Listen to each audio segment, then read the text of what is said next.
Salut tout le monde, c'est Bristois. On se retrouve pour une nouvelle vidéo d'Objectif 5 Dan. Donc pour cette quatrième partie, on est toujours 18ème queue et on va affronter un joueur 17 ou 18 queue normalement. Pour retrouver les vidéos dans l'ordre, n'hésitez pas à cliquer juste au-dessus de moi comme d'habitude.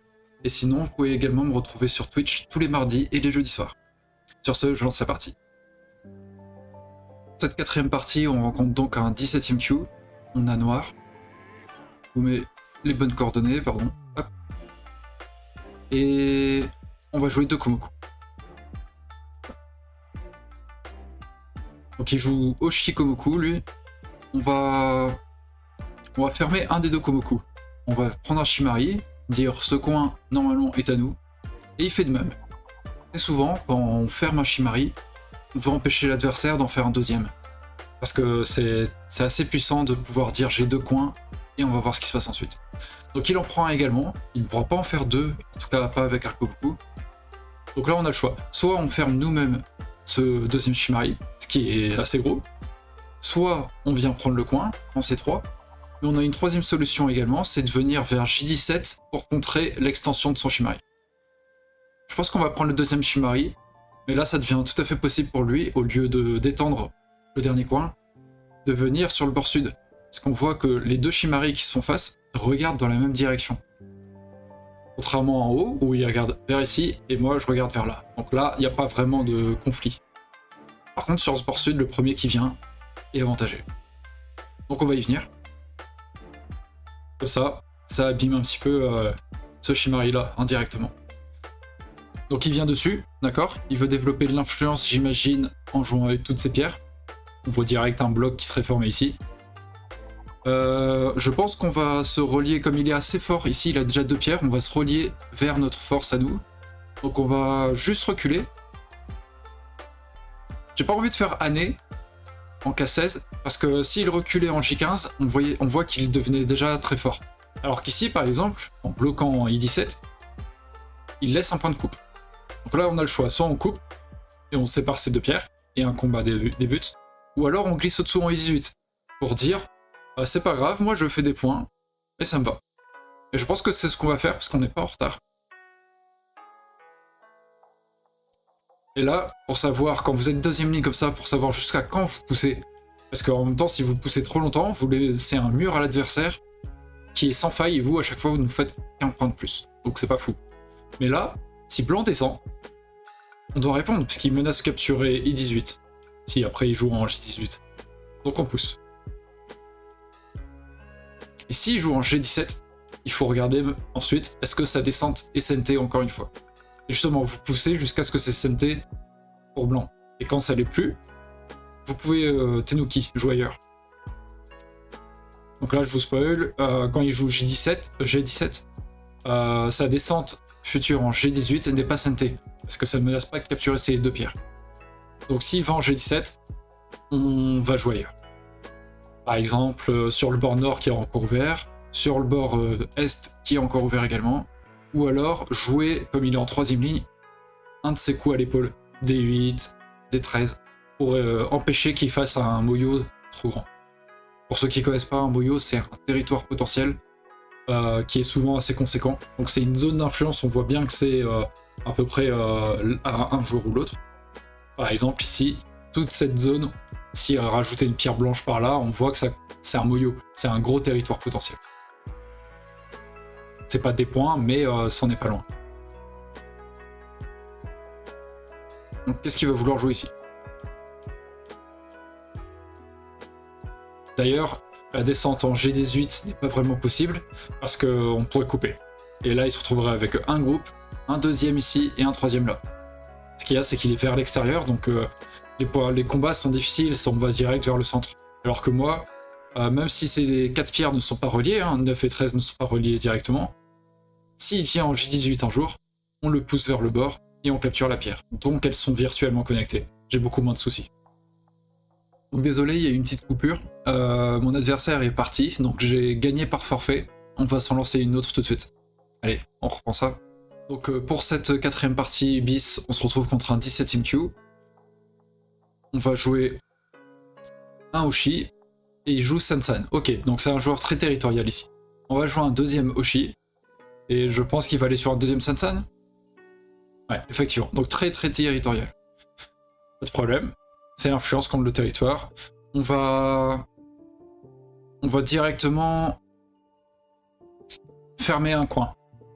Ici, comme on a vu dans la 3e vidéo, il y a encore un code possible. D'ailleurs, l'adversaire y vient directement. On va voir s'il sait mieux gérer cette situation que le 3e adversaire. Donc là, je vous avais dit, c'est Q4. On répond en Q5 et il faut venir en P2. On défend. Il va en R2. On fait Atari sur sa pierre P2 et il crée un coup. Malheureusement, l'adversaire n'a pas l'air de connaître encore une fois. Et la mort pourrait s'en suivre.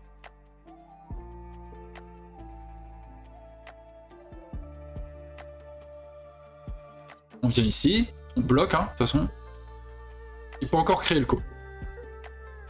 Donc là, ce coup-là, très souvent, quand vous avez un coup comme P2, le coup en 12, qui arrive très souvent, hein, vous avez 2 pierres en 3e comme ça, vous essayez de passer au-dessous, et que l'adversaire vous bloque, 99% du temps, il faut, j'exagère, 9 fois sur 10, il faut répondre en Q2. C'est très solide. Parce que là, notamment dans le coin, ça laisse une faiblesse en R2. C'est très tentant de venir ici. S'il ne répond pas, je vais en Q2 et on capture les 2 pierres. Donc je vais venir dedans. On attaque. Il vient ici, d'accord. Et là, ce qu'on voit, c'est si je vais en Q2, hop, j'ai 3 libertés. Et ces 2 pierres, à cause du fait que ce soit le bord, il n'y a que 2 libertés. Il fait un œil, mais il n'a qu'un seul œil. Donc, il n'a aucun moyen de capturer ces 2 pierres, de sortir. On peut Tenuki. Donc on s'en va. Il est mort. Et il est mort en Goté. On va faire un Shimari de ce côté. Ça regarde vers ce mur, donc c'est assez intéressant. Et il revient. D'accord? On va voir s'il a appris de son erreur et qu'il joue autre chose. Déjà, il faut commencer plutôt de l'autre côté. On bloque. Et il tente autre chose, d'accord. C'est bien, ça nous fait plein d'exemples. C'est assez pratique. Je pense, c'est souvent on voit je vous disais par exemple s'il défendait A4, nous le coup pour tuer c'est D2, il descend et c'est ce qu'on a vu la dernière fois avec A2 en devenir pour tuer. Ici, je me demande s'il faut pas jouer en D2. Parce que si je viens prendre la pierre directement en B4, il me fait contre-Atari. On capture la pierre, mais après il revient ici en D2, tac, et il essaye de vivre avec un coup. Est-ce qu'on peut tuer sans coup? C'est ça la question. Si on descend en D2, qui va là, cette fois on peut capturer, et si nous fait contre-Atari, pardon, c'est une forme en 4, le 4 idiot dont on parlait. J'ai l'impression que ça suffit. La descente comme ça, qu'on appelle Sagari, c'est le coup de la sagesse, on dit. Souvent ça peut tuer, c'est solide. Et ici, on peut... Est-ce qu'on peut capturer la pierre? Non, je dis des bêtises, si je fais B4, il peut descendre sa pierre en A5. Et là, si je descends en A4, je me mets en Atari. Donc ce n'est pas ce coup. Qu'est-ce qu'on doit faire? Si on joue A5...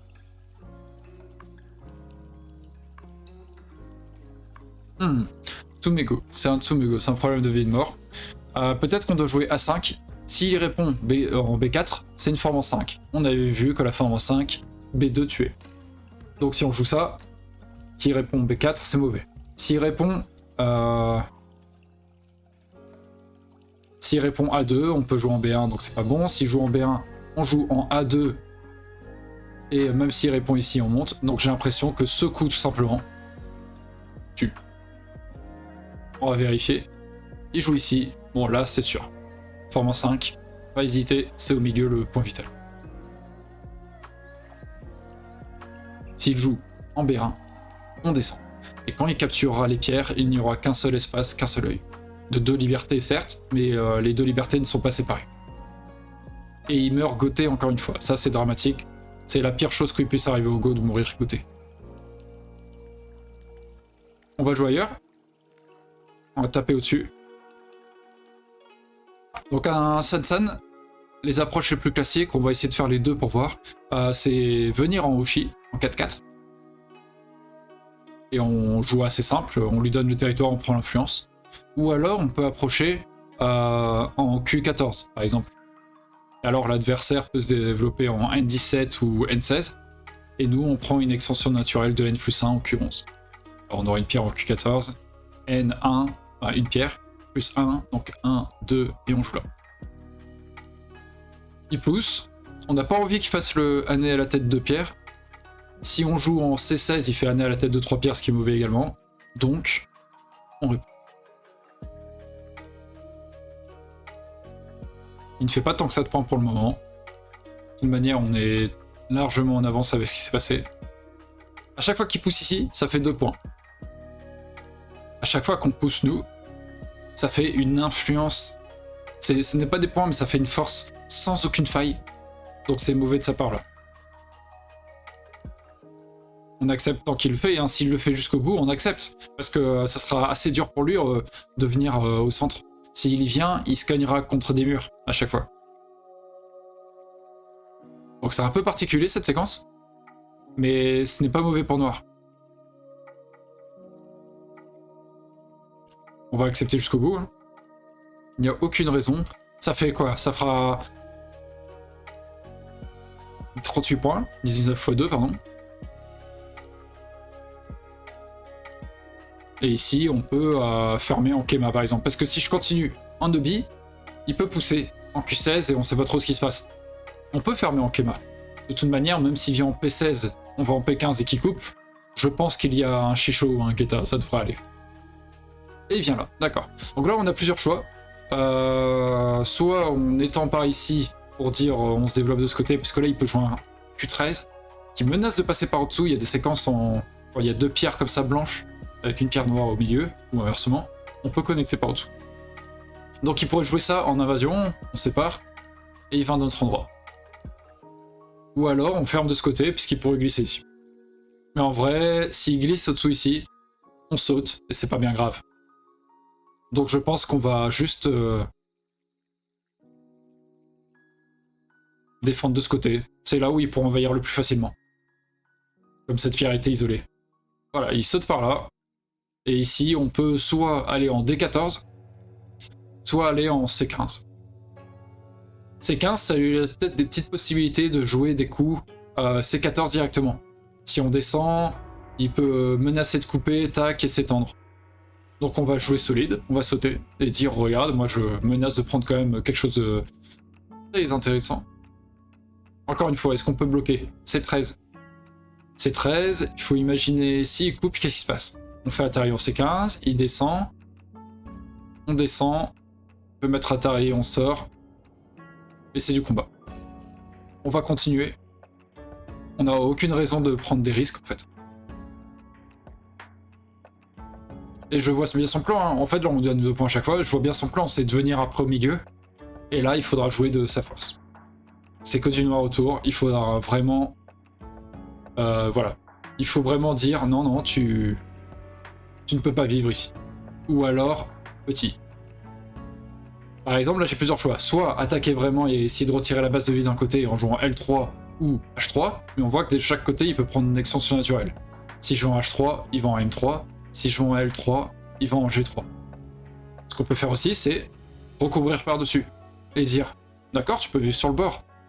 C'est pas très gros. Moi j'ai déjà du cash dans les 2 coins, qui font quasiment autant que ça finalement. Et j'ai un centre qui est très intéressant. Donc on ferme ce centre. Et maintenant ça se resserre. Et s'il vient au centre, a priori il ne pourra pas vivre. On va fermer.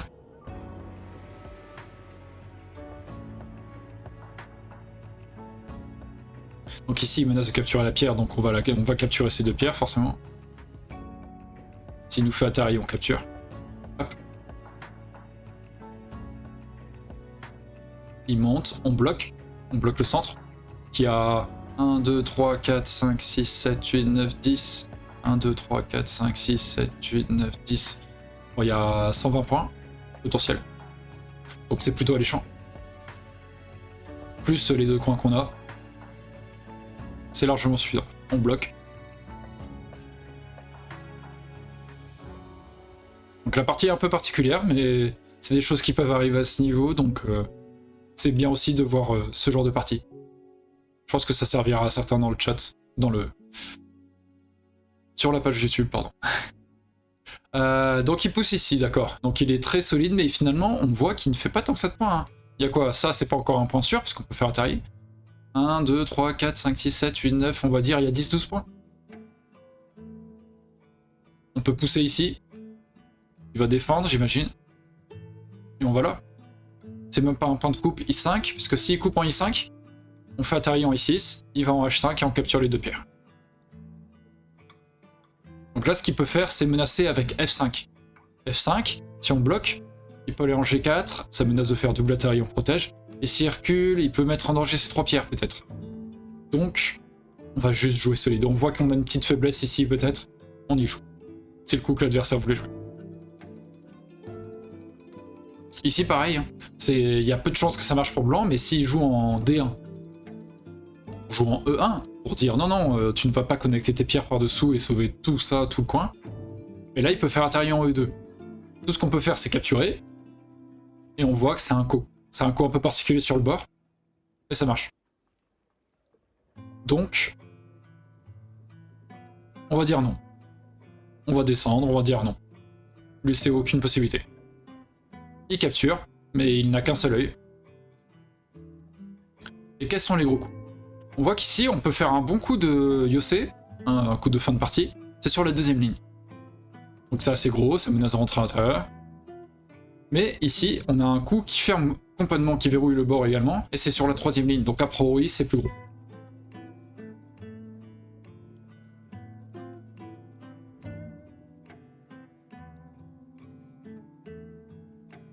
Du coup, il a ce coup en 2e ligne, mais c'est goté, parce qu'on ira en B11, et il faut protéger. Alors que s'il vient en R16, on bloque, et il est senté. Donc c'était plus intéressant pour lui de venir en R16. Surtout que moi pareil, si j'allais en B13 et qu'il me bloquait, je reculais et j'étais goté. Alors que là, je vais ici, il bloque là, je suis senté. Donc c'était bien plus intéressant pour ces 2 raisons pour lui d'aller là. On bloque. La différence, c'est qu'il aurait pu obtenir R16 et B12. D'accord, il fait ça comme ça. On faisait 99 en A11, ce qui menace de jouer B13. Très bien. Du coup, on va prendre R16, c'est notre privilège. Il bloque, et là, on a le senté. On joue en S17. Il bloque en S18, on protège notre pierre, mais ça menace de capturer en R18, donc il doit protéger sa coupe. Voilà, on voit quand même qu'il y a une grosse différence, parce que normalement, c'est lui qui aurait pu pousser en R16 et faire cette même séquence dans l'autre sens. Donc il aurait été en S15, et j'aurais protégé par ici. Là, j'aurais eu 2 points de moins. Et en plus, il aurait eu pas mal de points également, donc ça vaut 6-7 points au moins, à vue d'œil. Maintenant, on va pousser ici, menacer de rentrer dans son territoire. C'est sur la première ligne, mais il n'y a plus grand chose de gros. Et on va faire Atari sur ses pierres. Et là, en défendant ces 3 pierres, il fait une erreur. Il aurait dû les sacrifier et protéger ses points de coupe. Parce que là, on voit, ces 6 pierres n'ont que 2 libertés, en M2 et L3. Cette pierre-là n'a que 2 libertés également, en L1 et M2. Donc on voit qu'il y a des petits problèmes déjà, il y a 3 groupes très resserrés ici, parce que ça c'est un 3e groupe. En vrai, si je joue en L3, tous les pierres sont en Atari, et s'il défend en M2, on continue en L2 pour capturer le tout.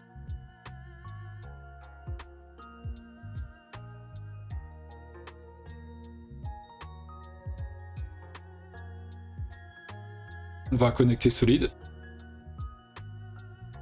Il coupe. On coupe. Et s'il vient en Q14, on peut fuir. On a 3 libertés, donc ça se passe bien. Et maintenant, il vient ici.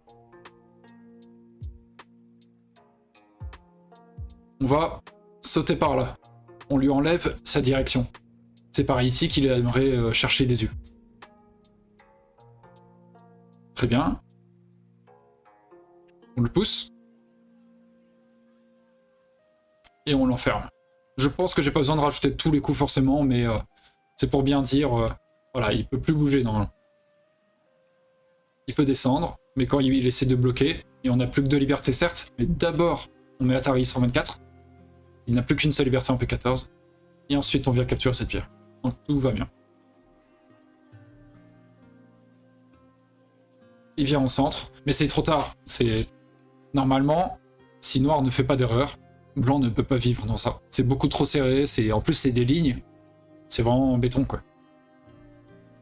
C'est de ce côté qu'il y a plus d'espace je trouve, donc je vais pousser de ce côté. Il vient là, d'accord. On va bloquer. Il vient ici, il dit regarde, je vais faire un œil en K10. On va lui faire comprendre que non, il n'y a pas de dieu ici. Et il défend. Et là il fait la pierre formée au go, c'est angle vide, il l'a fait en 2 fois. Donc c'est assez compliqué. Encore une fois, c'est de ce côté qu'il y a plus d'espace, donc je vais juste jouer en Kosumi, je reste connecté, et en même temps j'empêche qu'il se passe des yeux par ici. Il joue par là, d'accord. On va faire la même chose de l'autre côté. Et si jamais il menace de faire un... Voilà. Avec ce coup, il menace de vivre... de faire un œil en K8, eh bien on vient, pareil que de l'autre côté, empêcher. Et là, je ne vois vraiment pas comment il peut vivre. C'est vraiment trop dur pour blanc de venir faire 2 yeux dans ça. Donc on va jouer ailleurs. On va regarder est-ce que ça... Il avait peut-être le temps encore de faire vivre, par exemple, en jouant L2, ce qui me force à capturer, et après il reculait en K2. Et il avait peut-être assez d'espace. Là, ça semble compliqué de faire vivre ce groupe maintenant.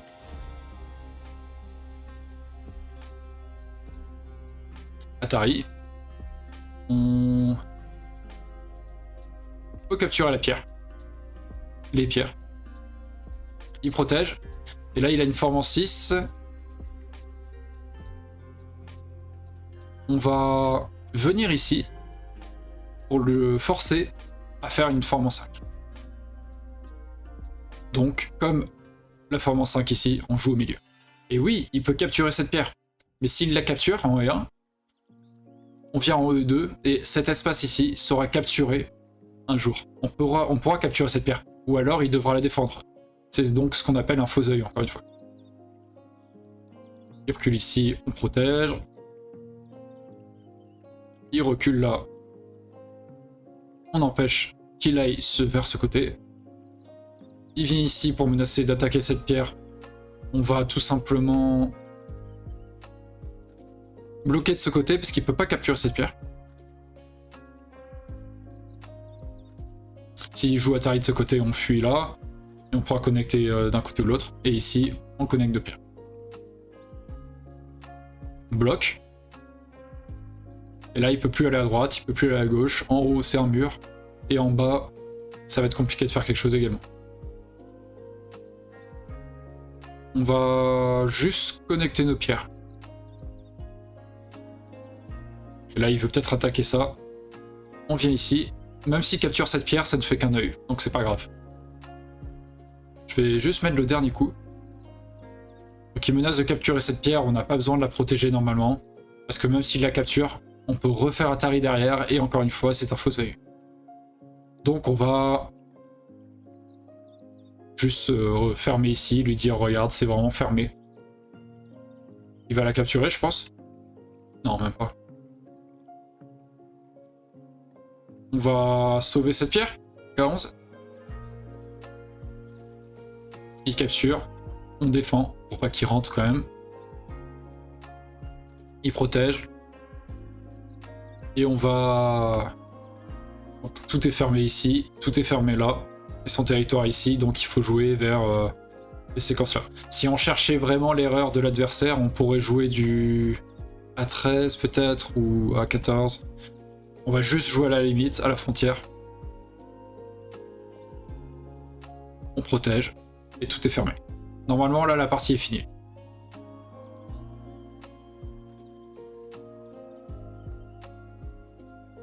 Il joue ici, on protège, même si on n'a pas besoin normalement.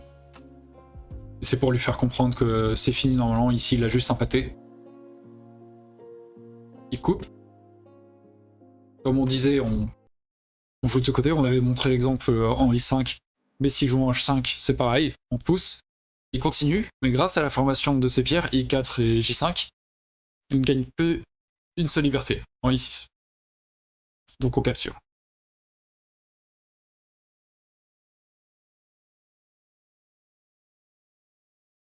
Il vient ici. Je pense qu'on va devoir capturer le groupe pour qu'ils comprennent que c'est fini. On joue là, et il a plus que 2 libertés en I6 et en M7.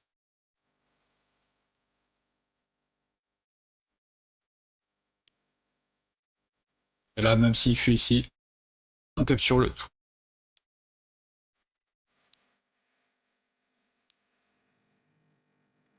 Ici, il n'a qu'un deuil. Ici, c'est la forme en 5 avec une pierre noire dans le point vital. Ici, il n'y a qu'un deuil. Et maintenant, il veut faire vivre par ici. On protège notre coupe, déjà. Il y avait une coupe en C11, il faut faire attention. Donc c'est le premier réflexe, c'est de protéger les coupes. On enlève la base de vie. Et on saute.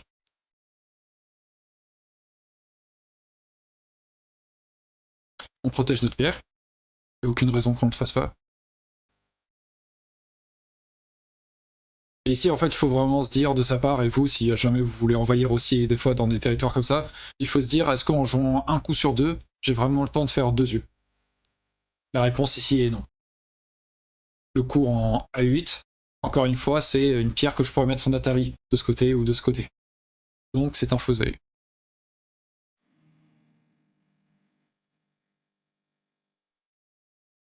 Et il abode. Voilà. J'espère que la partie et les commentaires vous auront plu. N'hésitez pas à aimer la vidéo si ça vous a plu, justement. À partager autour de vous si vous pensez que des personnes pourraient profiter de cette partie. N'hésitez pas à vous abonner à la chaîne également si ce n'est pas déjà fait. Sur ce, je vous dis bonne fin de semaine à tous. Non, on est lundi, bonne semaine à tous, mais on peut dire aussi. Et à la prochaine. Allez, salut!